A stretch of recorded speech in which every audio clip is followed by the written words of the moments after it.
Hey there, we're going to be doing an example of using the rational root theorem to factorise a cubic, and you'd only use this when your cubic, the leading term, x to the 3, has something out the front that's not 1, because that gets pretty annoying when you're trying to factorise.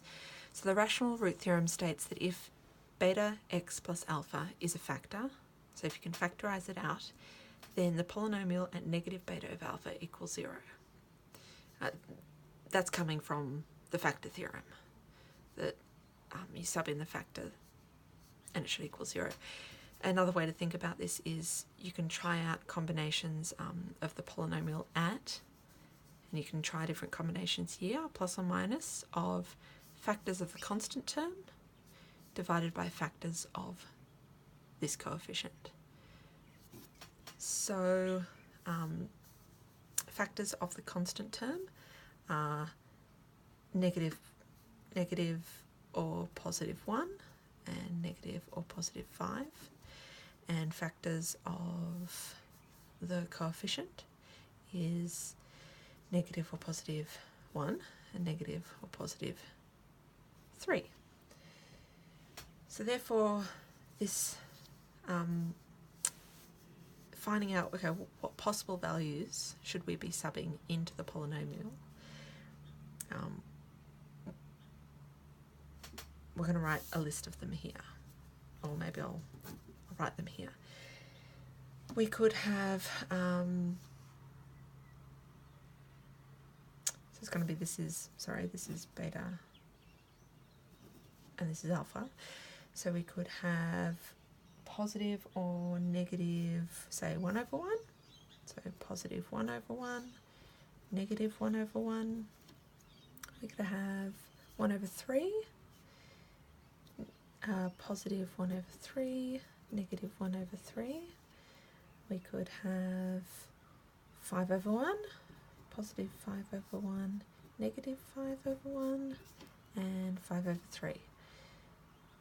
Positive 5 over 3, negative 5 over 3.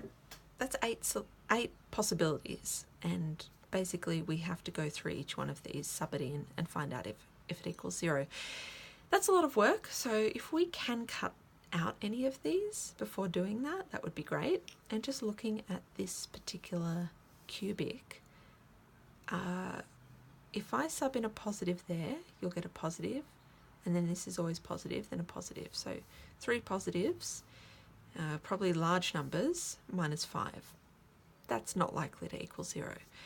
But if I sub in a negative here, I'll get, so a negative cubed will be a negative, so I'll get negative, positive, negative, and then minus 5.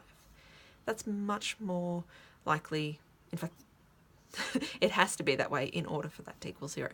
So we can just cross out all the positive ones there and just focus on these 4 negative values. So, I mean, I normally like to start with the easiest one. So let's try the polynomial at negative 1. We have negative 3 plus 8 minus 2 minus 5, and 8 minus 2, 6 minus 5. No, that's not going to equal 0.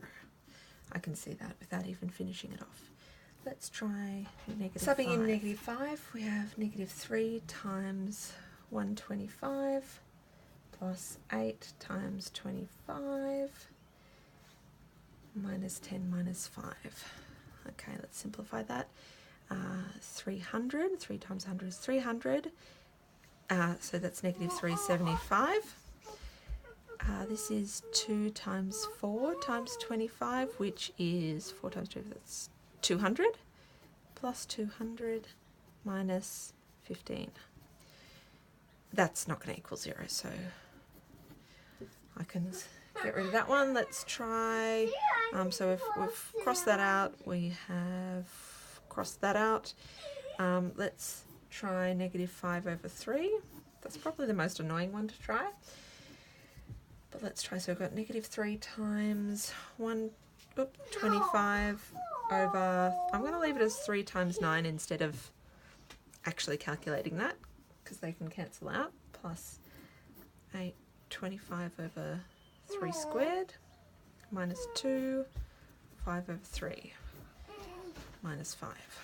Okay, we need to do some simplification. Those 3's cancel out, negative 125 over 9, plus,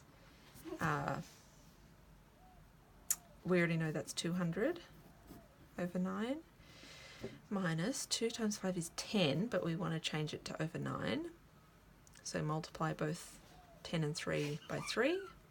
That's 30 over 9, minus 9 times 5 is 45 over 9. So we have 200 over 9, that's the only positive, minus, we've got 125 and 45. That makes 130 plus 40, 170 plus 30, that's 200, which equals 0. So we know, it's my child in the background, so we know that beta is 5 and alpha is 3. So we have 5x plus 3 is a factor. Done. Smiley face. We didn't end up trying this one here. Luckily we got to the solution before we had to try all of them, but sometimes you will have to try all of them. Done.